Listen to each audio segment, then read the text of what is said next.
My name is Eva Bridgeforth, and I'm a Denver teacher. I've taught at Hamilton Middle School for 18 years. This puts me in the category of a veteran career teacher. I believe very strongly in Denver Public Schools. I believe in the transformation and reform of Denver Public Schools. And I believe that Denver Public Schools is leading the nation in fostering student success. I believe that Denver Public Schools is leading the nation in defining and developing excellent educators. And I believe that the nation is watching Denver Public Schools to see how we continue to prove that we can do those things, and also for prime examples of shared accountability and true collaboration. I believe in Denver Public Schools, and since I have a few minutes, let me give you some examples of how much I believe. I student taught at Hamilton Middle School in DPS in 1994. I also student taught in Cherry Creek. I was lucky to have a few job offers, but I chose to teach at Hamilton Middle School, even though at the time, most of our library shelves were empty. We only had a few computers. The playing field was all dirt, which would blow through my rattling windows and cover the desks and inspire student asthma attacks. We had few textbooks and no real curriculum, so to speak of.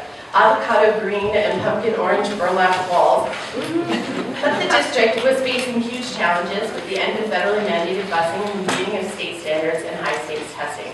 But I believed in my students, I believed in my colleagues who were my mentors, and I still believe, that there was no reason whatsoever why Denver kids and teachers couldn't do anything that any other school in the metro area could do.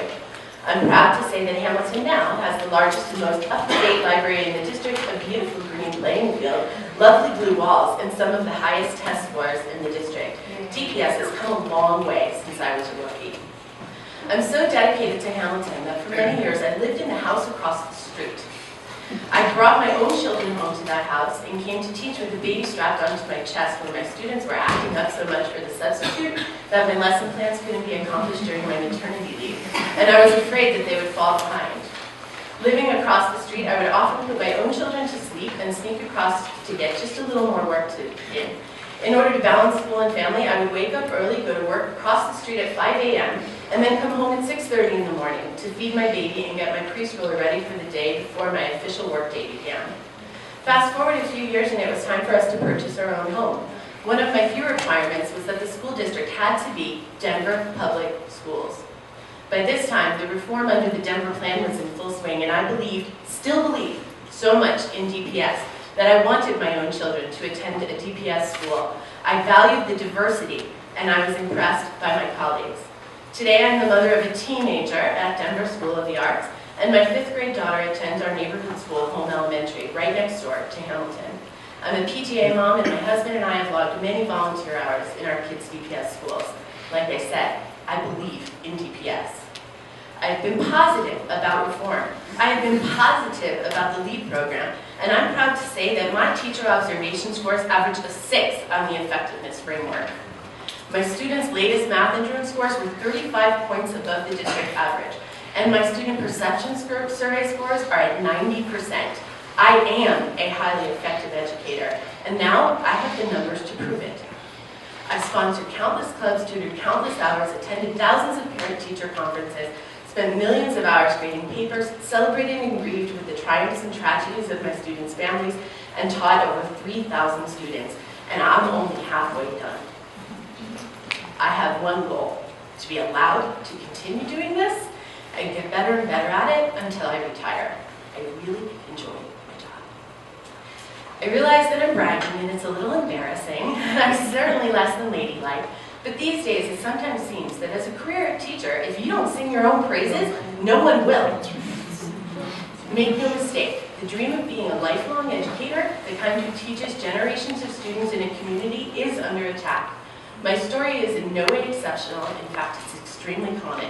So when I started to see excellent teachers reduced and having a hard time getting an interview because of their years of experience, I decided to take this risk and speak my mind.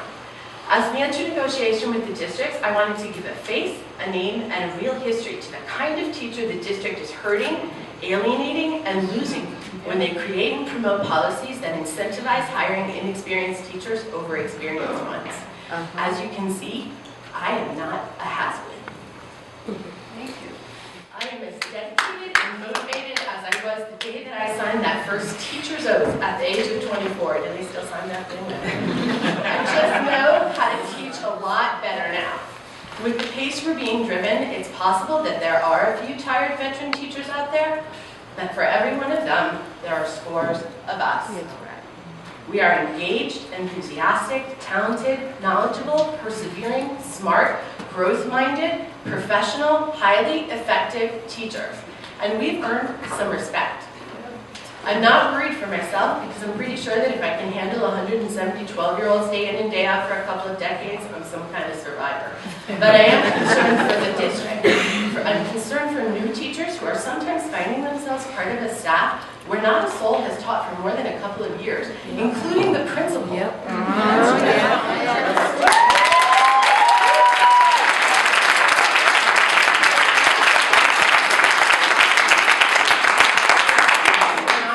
Benefit of experienced educators who can, let's face it, anticipate pretty much their every move and need.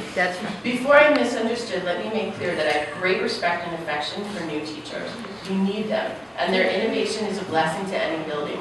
But both research and common sense tell us that the recipe for real success is a balance of new blood and experience, and DPS is teetering out of balance. Denver teachers, particularly veteran Denver teachers, need to hear during the bargaining process that we are valued. The district can show us that they value career teachers via fair compensation, fair mutual consent hiring practices, fair evaluation, commitment to true collaboration, and by honoring the contract process. And it wouldn't hurt to read something nice in the paper either for once.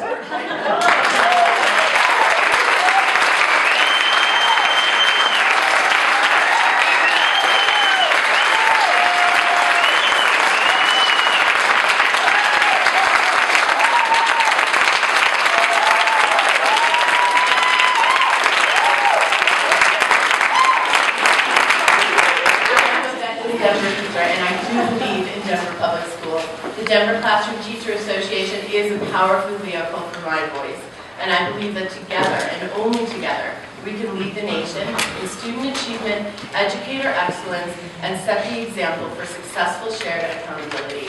We have all worked hard to set the pace for the nation, and their eyes are on us to do the right thing. Thank you.